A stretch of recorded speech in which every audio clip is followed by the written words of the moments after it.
beginning with the argument for Jared Vanderbilt, a guy that's been in their starting lineup at one time, yes, a couple of years ago, but he does have some continuity with it, playing with both Rui Hachimura and Austin Reeves in it, and simply on the team for a couple of years now.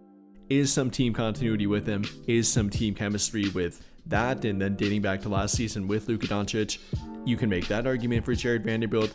No, obviously he's not the best offensive fit for it, not the best offensive player between the three of himself, Smart and Jake DeRavia. Didn't show that on opening night. Had a donut on 0 of 4 from the field and 0 of 2 from beyond the arc, including a pretty nasty airball 3-point shot. Obviously isn't translating what he worked on throughout the summer into their first game, but hopefully and maybe it will come with time. But ultimately, if you're going to pick Jared Vanderbilt, it's not going to be with his offense. It's going to be from what he offers on defense, not to mention his rebounding ability, and simply the energy and effort that he does bring to any matchup, let alone a matchup like tonight, which might be a thing that they need. After all, he would be taking on the Anthony Edwards matchup. Not only that, but Minnesota is a very big and very physical rebounding team. If you're going to put that all on DeAndre Ayton, that might be a bit too much for him. After all, he even kind of got bullied against Golden State, so maybe adding in Jared Vanderbilt, who is probably the next best rebounder on their team, might be a beneficial thing for their starting lineup and overall for their rebounding ability against the T-Wolves. So those are two things you can point to. Vanderbilt's defensive ability, probably being the best and probably one of the best wing defenders in the entire NBA when healthy. Throwing him out there to guard Ant, possibly bother him a little bit and taking on that difficult matchup, and he's probably one of, if not the only guy on their entire team that can take on that matchup without much help. Taking on the matchup one-on-one and not needing much help defense to do it, probably even bothering Ant at times and maybe even getting a few takeaways from him, or simply generating a few takeaways in general. I mean, against Golden State, they only had 7 steals, and that's not very good. Only 6 fast break points in their opening game, so if they're wanting to improve that and try to generate a few more defensive plays, then maybe throwing Jared Vanderbilt out there might help them accomplish that goal. But overall, between the lack of offense and lack of 3-point shooting ability, combining that with DeAndre Ayton and the lack of floor spacing that would create, it definitely would hinder their offense, which already didn't look that great in their season opener. So if not Jared Vanderbilt, how about Marcus Smart? Definitely an upgrade offensively.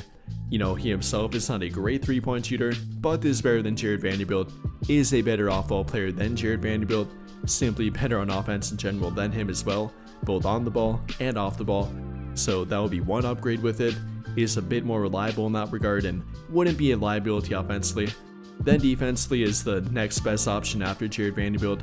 No, he doesn't have the height and size of Jared Vanderbilt, can't guard 1 through 4 and sometimes 1 through 5, but he is a bulldog defender that definitely does still have it defensively. And if not Jared Vanderbilt, Marcus Smart would likely be their next pick to take on the Anthony Edwards matchup. Yes, he might be giving up a little bit of size here, but definitely not a mismatch for him. I think he can take on the matchup and maybe even win it a few possessions too. I wouldn't be against it, and you know, for this particular matchup, he might be the best pick compared to Jared Vanderbilt between both offensively and defensively. The only thing I'd say is that he definitely can't replicate the rebounding, so that would be an obvious drawback. If they're getting greatly out-rebounded by Rudy Gobert again, if Julius Randle is a bit too physical for Rui Hachimura, if they're not team rebounding in general, then Marcus Smart won't really help them out that much, at least not compared to Jared Vanderbilt. But between the good defensive fit, I think he would be a decent matchup for the Ant matchup. The offensive upgrade compared to Vanderbilt, you definitely can make a pretty strong argument for Marcus Smart to start in this game. I mean, he was the only player on their entire team to have a positive plus-minus rating in their season opener, having a +2 and again the only guy on their team to do that, so I guess you can point to that. He definitely did give their team a spark, and you know, even if it was flopping at times and doing a bit too much in the court at times, he definitely did try out there and definitely did give his all. But I think that'll pretty much do it for this one. And if you enjoyed the video, then I'll greatly appreciate it if you dropped a like, subscribe to the channel if you have not already, and hit that notification bell to never miss out when I upload a video.